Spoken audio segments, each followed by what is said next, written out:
Greetings from the Love and Peace Kitchen. Welcome again. And okay, ingredients for the sweet potato curry are about 4 medium-sized sweet potatoes, a couple of tablespoons of vegetable oil, a pinch of hing, 1/4 teaspoon of hing or asafoetida, salt, coconut milk, and curry powder. So you might have noticed that normally I use spices from the spice tray, but not everybody has one of these, which really facilitate the creation of flavors. So, and every now and again, you know, a good curry powder is really nice to use. And I made this the other day for my 94-year-old mother because I thought, let me create a flavor that she's very familiar with. She would never have mixed spices. She would have always used a curry powder. And after the meal, she said, what a fine table you have. In other words, that was a delicious meal. And this is so quick and easy to make. So great. Let's head for the stove and see what we can do there. Pan on the stove, and I'm going to add and heat the oil and add my sweet potatoes. I'm going to cook them over a medium to high heat, sort of moderately high heat. I want them to firm up on the outsides a little so that they don't go mushy in the cooking. And I can actually put the lid onto the pan, and from time to time I'm going to give that a stir, just so that the potatoes that are at the bottom, which are probably getting a little bit brown, can be turned and the others can take on the same look. I'm going to turn those again, give it a little bit more cooking time so that it cooks evenly. In H.G. Wells' A Modern Utopia, he speaks of there being no meat. So it's something to give consideration to. In a utopia, would you kill violently? Would you cause pain? Would you cause distress? Would you hurt? So instead we have our vegetable curry now. I've got a memory of sweet potatoes in South America.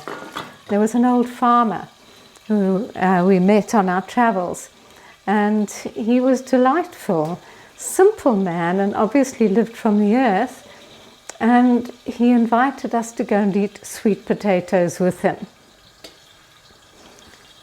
So and that was the meal, sweet potatoes.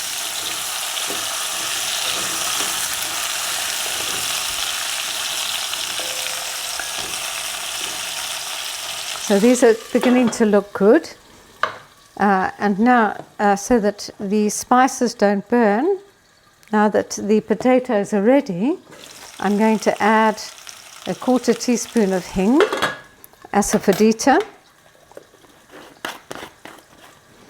and a good teaspoon of curry powder. So it gives it a really nice flavor of curry.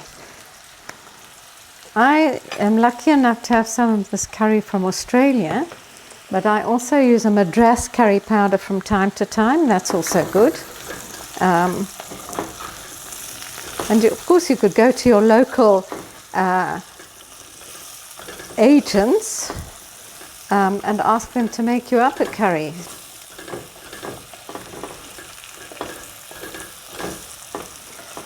So you can really smell the aroma of the curry now. It really is good. And now I'm going to just simply cover the potatoes with water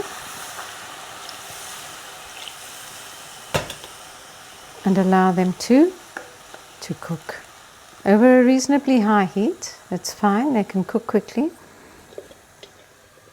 I can add my salt now as well.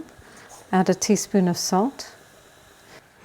various salts aren't available here in Zimbabwe, so we're pretty much limited to our normal table salts.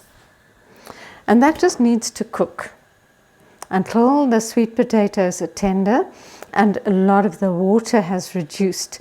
And then we can add our coconut milk, and if we would like a garnish, we can add coriander.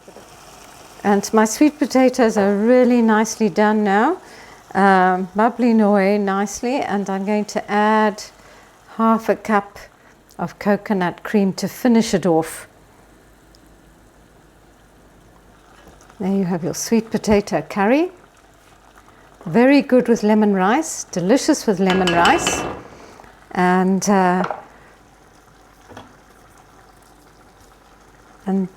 you can add your chopped coriander. And there you go. And that is as simple as that.